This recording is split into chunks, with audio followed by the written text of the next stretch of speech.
ne peux pas leur dire parce que sinon, ils vont pas dire. Donc c'est l'histoire de Hawa. Ce n'est pas la première femme de l'humanité comme on dit certains. Hawa, parce que j'aime bien ce nom Hawa. Il est léger à prononcer. Hawa. Personne ne s'appelle plus Hawa de nos jours. Mais c'est joli Hawa.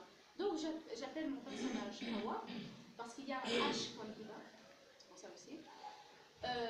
On va dire que c'est une jeune fille qui termine ses études mais qui souffre de quelque chose que on ne se rend pas compte tout de suite, mais elle est totalement asociale, introvertie.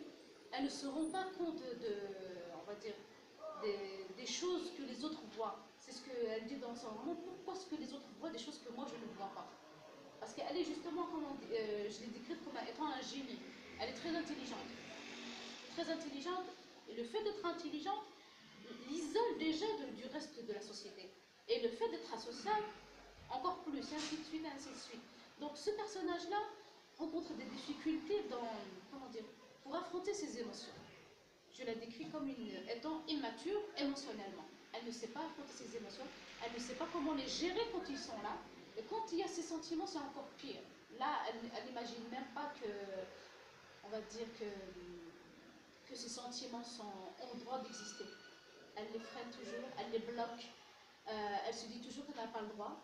Son histoire d'amour avec Nassim, le meilleur ami de son frère, est teintée, on va dire, de culpabilité et de honte parce qu'il y a eu des événements dans leur passé qui a fait que ça n'avance pas. Ils ne se rendent pas compte qu'il y a réciprocité dans les sentiments et donc c'est ainsi de suite.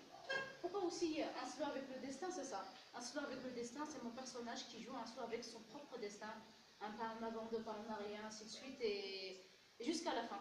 Jusqu'à la fin pour comprendre enfin ce que... Déjà, d'accepter l'idée de devenir une femme. Pas de devenir une femme, ça c'est un long processus. Mais rien que l'idée de devenir une femme, ça c'était pour elle le plus difficile, et à la fin du roman, elle l'accepte. C'est tout ce que je voulais dire. Merci. J'ai envie de te poser déjà une question en te disant, est-ce que tu es devenue une femme, toi? Oui. Parce que qu'est-ce que c'est devenir une femme? Pas forcément être mère et épouse. Voilà, donc c'est très compliqué. On ne met pas femme, on le devient dans le sens, on se soumet à l'ordre établi. Et on n'a pas envie de femmes comme ça. Oui. On a envie de chaque femme sur terre soit différente de toutes les autres. C'est ça la liberté, sinon.